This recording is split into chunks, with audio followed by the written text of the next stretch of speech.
Welcome, everyone. Another special guest. Today we have someone truly remarkable. You'll learn a lot from him, so pay attention. My dear friend, Mr. Scott Ortlip. Scott, how are you doing today? Marvelous. I'm caffeinated, well rested. Things are good. Perfect. Where are you calling from today? I live in Colorado, Northwest Colorado, at a ski area. So we're calling in from my basement. Nice. Mom's basement, huh? So, what would you recommend if someone's nearby Colorado? What should they take a look at? I would definitely say the mountains. The mountains are the reason I live here. And to be honest, the summer weather as well. It's a lot cooler than it is in a lot of the rest of the United States during the summer. So I'm a big hiker, big runner, big mountain guy. So pretty much a lot of people love going downhill. I love going uphill, kind of comparing myself against the mountains every day. It's a nice objective measure of the fact that I still have work to do, you know.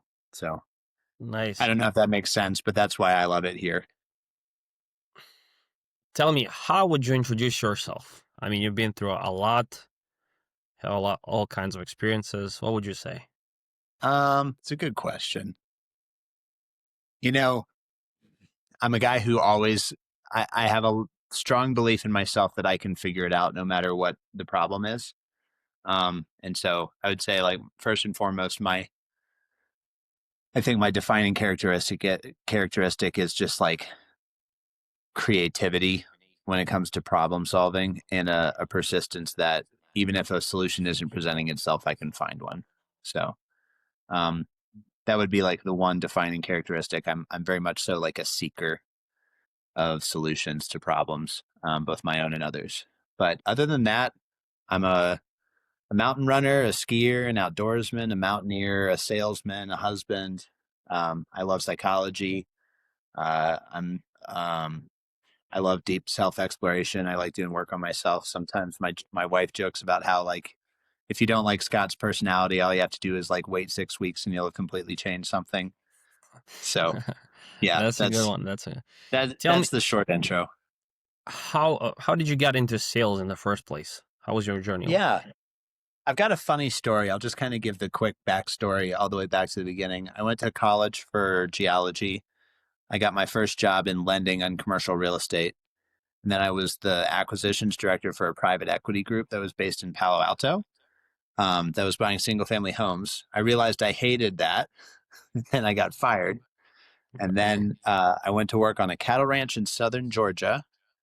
And then I went to work on a boat up in Maine where I met my wife. And that was like a traditional tall ship. So think like pirate movie type stuff. And yeah, then I ran out of money and I fell in love with a girl. So I was like, okay, so I have to restart my career in some way. And so I did my research. I trusted my gut. I took HTC program and I treated it like a full-time job. And I worked like 30 hours a week doing role plays and everything else, just really cutting my teeth and getting good at that. And 41 days after joining the program, I closed my first deal for an offer. And so I cut my teeth there working on a like an e-commerce consultancy type thing. They were, kind of like it's not drop shipping, but it's close. Hmm. Doing selling $6,800 ticket, and I eventually got to a 50% close rate there. And at that point, I was so burnt out that I just told Bruno that I was like, "Look, I got to move to like a B2B role or something." And so Bruno introduced me to my current offer, my current job, which is recycling services sales for business to business, and I recycle for some of the largest companies in the United States. What was the most shocking thing when you entered sales because you tried a lot of other things in past? To be honest with you, nothing shocking. It's all just an exercise in psychology. If you kind of know what to expect, nothing's going to really surprise you. People are remarkably predictable. You're going to run into the same sets of problems, and the same sets of problems usually have the same 1 to 3 solutions. So, when you ask like what was the most startling or surprising thing, or it really was just like To be honest with you, the thing that surprised me the most is the fact that the processes that go into sales are the exact same processes that you really should be using in relationships. And the empathy that you show to build rapport and to understand like what are the actual pain points, you can carry that into your personal relationships to great effect. And if somebody is, like let's just say that you're talking to a significant other, the amount of care that you put into understanding a prospect's pain points, you can easily put into understanding your significant other's pain points. And so it's sales really can make you better at every facet of life, including your relationships. So that's kind of the thing that's like struck out to me the most. Very good advice, I must say. Tell me right now, a lot of people would consider you a high performer. When you have your days when you are not at your 100%, like what do you do to get in that zone? What do I do to get in that zone? Yeah, to get Well, back. I don't work against myself. That's something that I have realized that I cannot do is I cannot force myself to be something that I'm not. And I tried to do that with a lot of my earlier careers. I tried to force myself to go and work against my natural inclinations in a lot of cases. Um, I'm very fortunate that I'm in an offer where I'm able to do this, but I mean, in sales, like everybody, I worked my ass off and I cut my teeth and I kind of paid my dues and I got good. Like you have to do that. But then once you're a performer, once you're already somebody who other people reliably see high performance from, you kind of get to set your own rules. So I take naps in the middle of the day. I get up late. I work the majority of my productive work happens after lunch. Like I try not to work against myself, against my natural inclinations. I like to have a slow morning. I like to talk with people. I like to have coffee. I like to work out as well. And I'll often do that sometimes in the middle of the day after I do my leads. Like I try to work with what my natural inclination is, and that keeps me sharp, that keeps me focused, and it allows me to have a time for everything. So there'll be a time when there's a time when I don't want to work. There's a time where I'll sit in the pocket and I'll work for 10 hours straight because that's what's required and I'm feeling it. And maybe that wouldn't work in every single offer, but I don't know. I've closed 1.5 million this year. It seems to be working. It's I try not to fight myself. It keeps the joy in my life. Does that make sense? Makes perfect sense for me. What's your take on this? Like, are salespeople born or are they made? I think it can be both. There's a certain degree of charisma that can be natural in how somebody's raised. I think very little of it has to do with somebody who's just like born.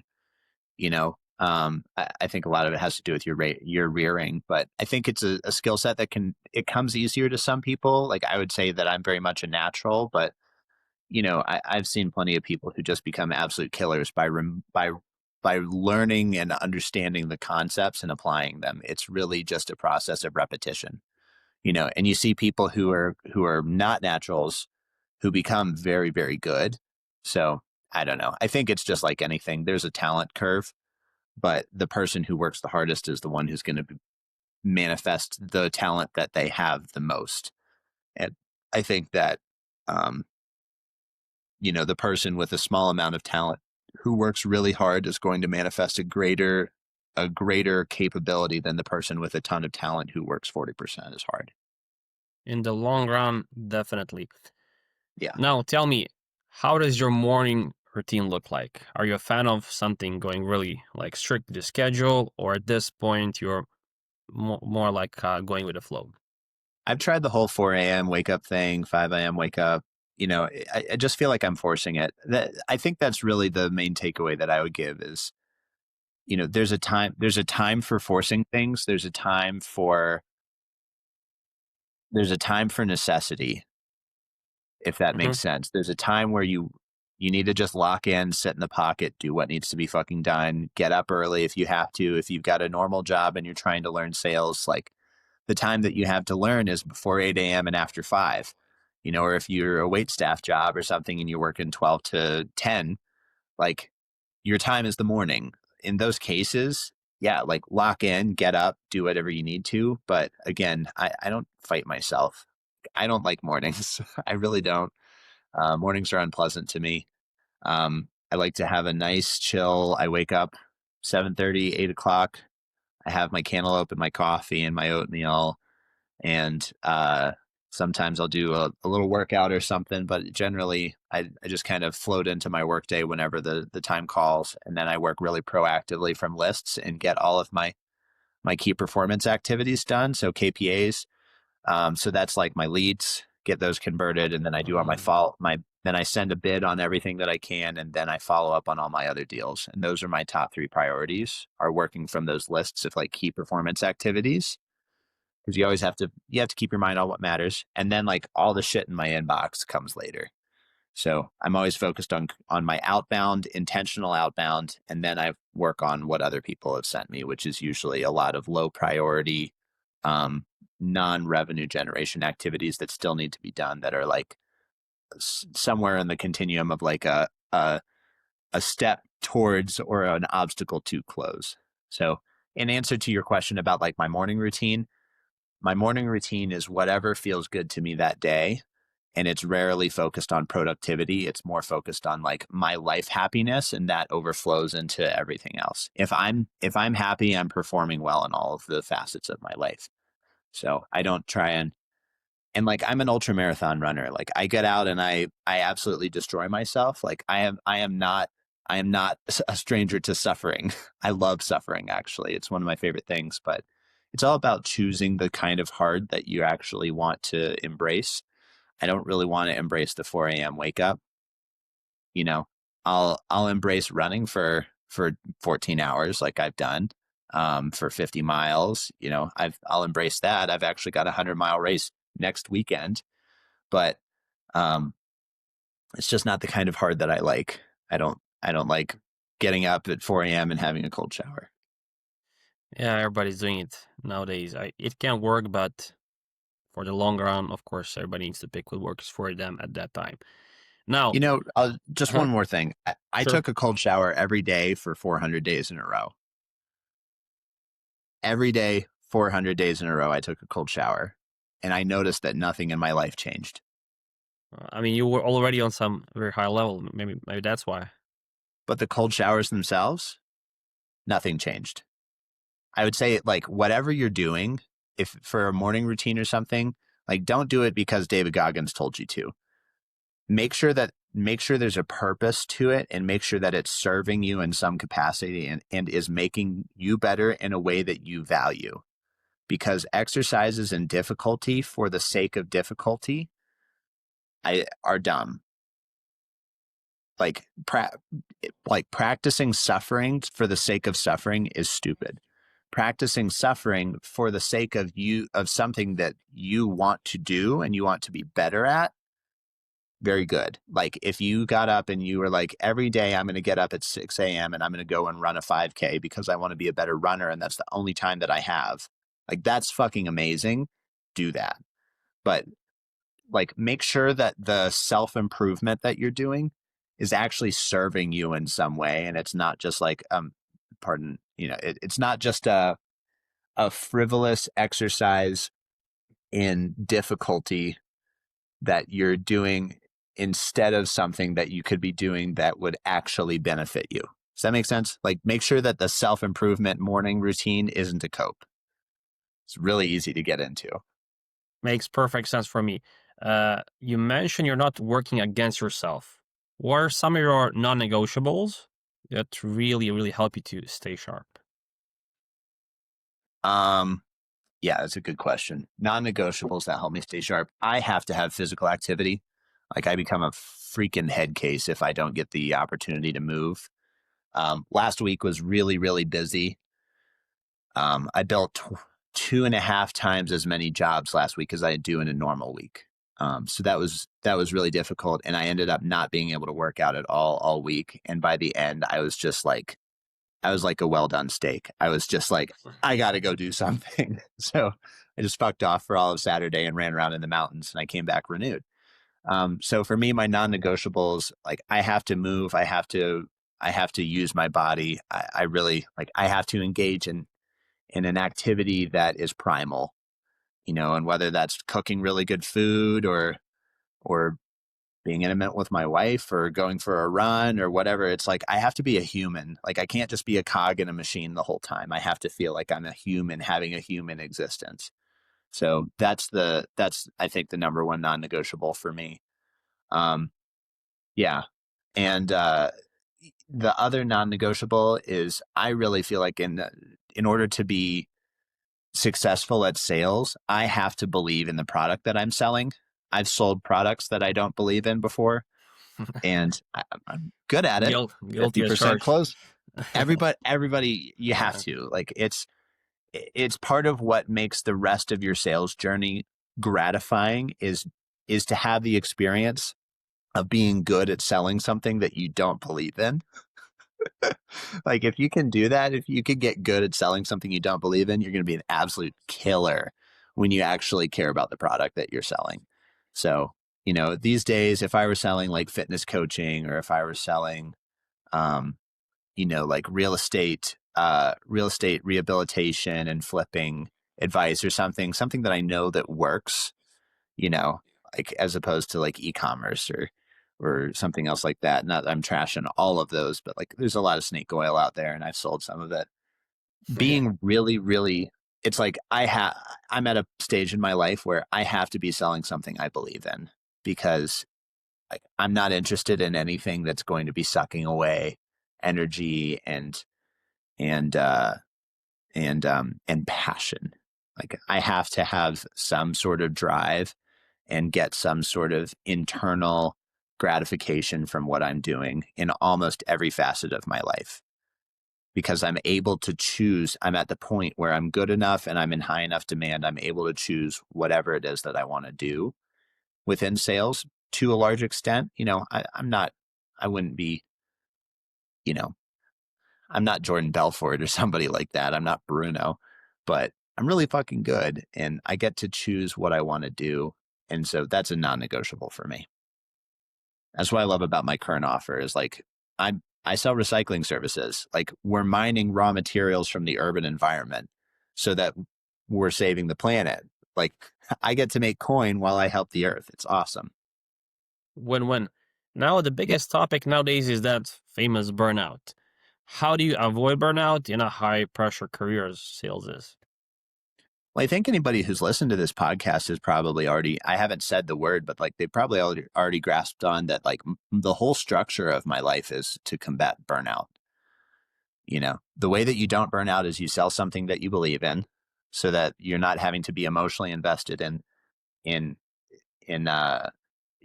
there's no internal conflict as to like what you're doing. Like you're not conflicted that like, oh man, I'm working so hard to sell this thing, but I know it's bullshit. Like, so that's the number one thing. Those numbers two is don't work against yourself.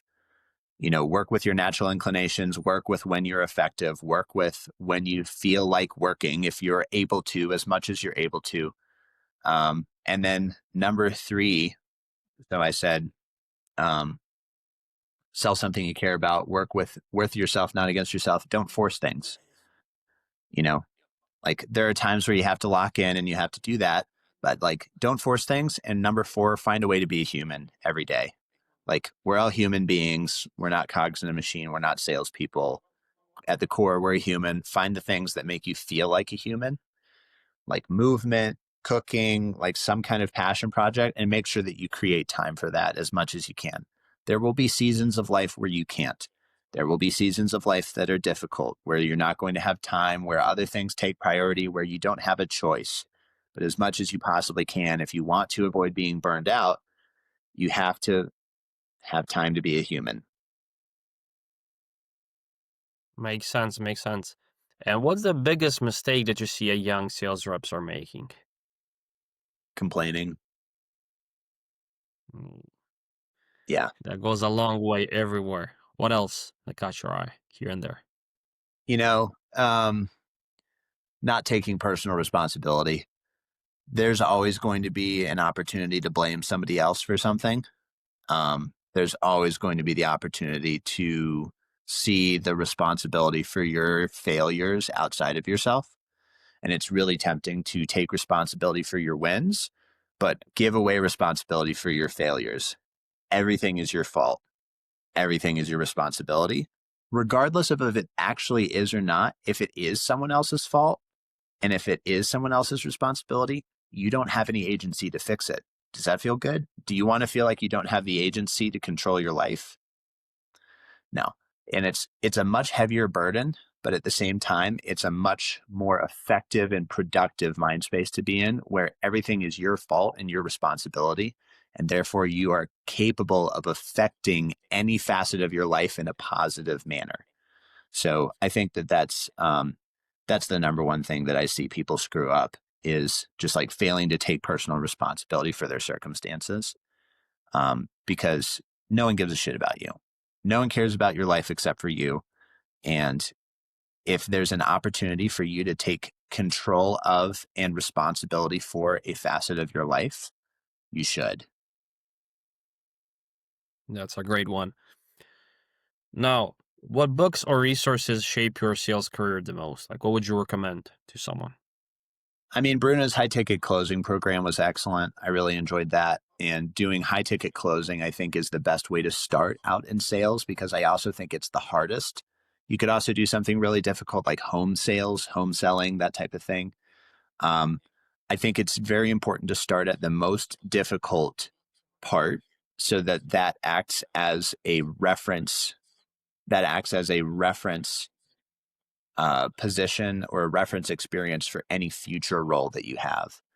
My role right now feels like a freaking cakewalk compared to getting on an hour phone call where you've got to be on, you follow a script to the T, you've got to handle objections, everything's got to be super tight, your inflection has to be on, you have to be listening, you have to, all this pain digging, this active pain digging, the exact way that you phrase things, the psychological tools that you're implementing, like that is so fucking hard, as opposed to what I do now, which is where I get on B2B sales calls. I'm still looking for the emotional undertones of like what's going on, but there's a lot more technical detail that has to be gone through, and there's a lot less emotional investment. And Of it's a course. more of a relationship and partnership sales process, instead of like, I don't even remember this person's name, I have to write it down to remember it. I'm going to close them in this hour, and then I'm going to send them a payment link and pray that they don't hang up on me. It's like, I think that's really important to have, like, yeah, I know this isn't exactly your question, but like, program was great, cut your teeth in high ticket closing or something similar, and then find your way to a type of sales that is a little lower pressure, a little more collaborative, and your life happiness will skyrocket. But you have to get good at this first. So that's really good. And then once you're over here in this world, I would say like Chris Voss's Never Split the Difference is really good. Ooh. It helps you get a lot of information. Like I get pricing information all the time from using his no questions. Be like, would it be crazy for you to tell me like, what are you guys getting for these batteries right now? And so somebody will just like fucking spit it out at me, as opposed to if I asked them straight, they'd be like, well, I don't, whatever, you tell me what's their best offer. So all that's to say, yeah, I think that answers your question. That does. What are some of the biggest sales myths that you hear that you don't agree with? At salespeople, you have to be a natural. I think it's bullshit. Like, you can obviously have some degree of talent when you come into the space. But as I've said before, it's really just about learning tools, learning to listen. It's learning to listen, really. It's learning to be outside of yourself, kind of have the ability to shelve your preconceptions, have the ability to shelve your own inclinations, and then to truly listen to what the other person says, means, and needs. Um, Sales, this is a phrase I really like. Sales is the transfer of certainty from one person to another through the bridge of trust. I And like that one. so, like, anything that is not in service of the transfer of certainty from one person to another, or the building of trust, it's all just kind of bullshit. you know like, it's very important. You can get a long way being inauthentic, but like, you really have to be your full and present self with people if you want to be an excellent salesperson. And part of that is being able to be within yourself. I know I'm kind of getting meta here, but like you have to understand yourself to be a truly transcendent anything, I think. That makes sense for me, as I said. Now, you are at very high level in the industry, making those high five-figure commissions per month. Where do you invest your money? What's the next step? What is the next step? Right now, I'm just banking cash. I eventually I'm going to park a lot of it into real estate. I have a number of, I went to a pretty high level college. And so a number of my friends have got startups and that kind of thing. I've invested in a few of those. I view that as very much so like casino money.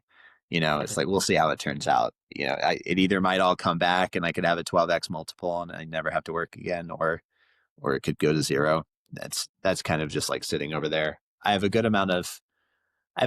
okay amount of money kind of stashed away from earlier careers that are in retirement accounts that I don't touch. But for the most part right now, I have a reasonably high cost of living given that I live in a ski area, but it really pays for a lifestyle that I'm exceptionally happy with.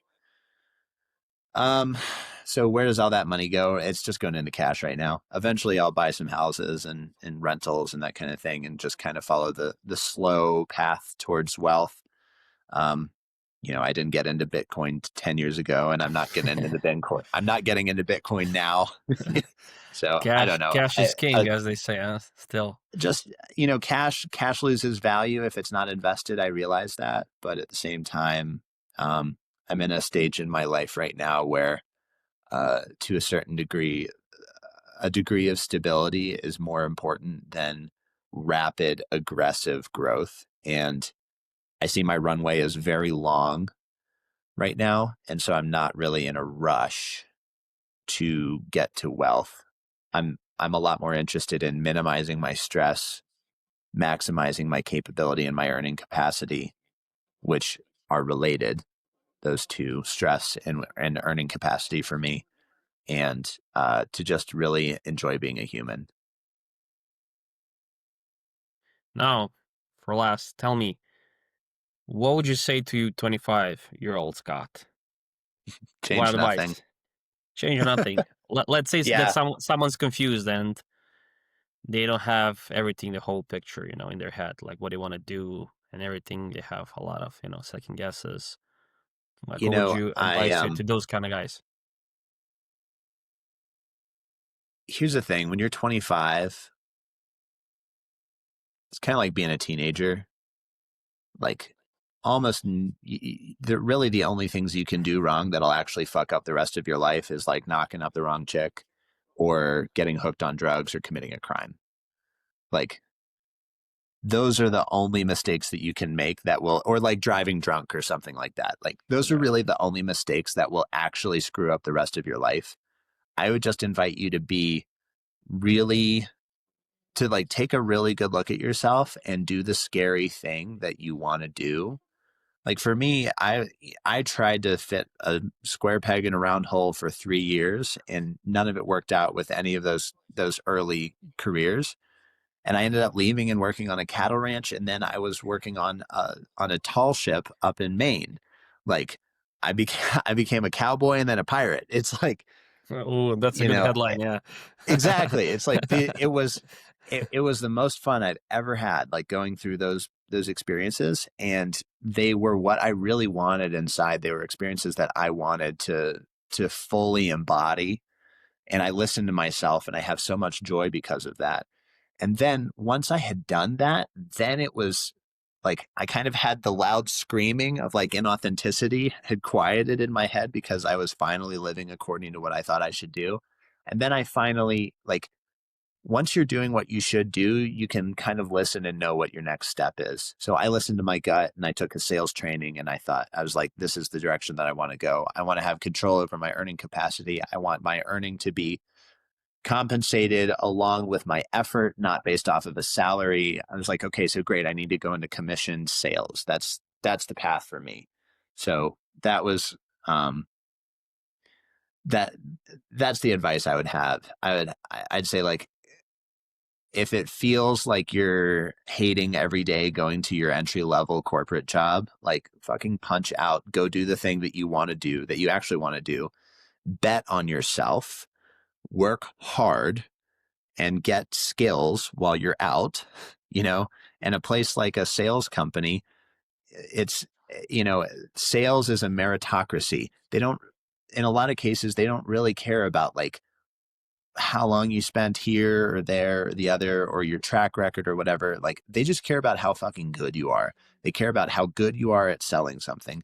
And if you're good at selling something and you can demonstrate that, and you have a bit of a track record, or you don't have a track record, but you're confident that you can build one. That's what I would say is, like, bet, like, go do what you actually want to do with your life for a little while, listen to your intuition, and then bet on yourself and believe that you can create the life that you want to, and work hard as fuck for it. So I don't know if, like, maybe you're ready to run through a brick wall after that, but, like, that's what I have to say is listen to yourself, be a human, go do the Oh, things that you actually want to do with your life, at least for a little while. Like, if you want to go and be a horse wrangler on a ranch, or like whatever it is that you want to do, like, go try. You're never going to regret trying. And then just bet on yourself.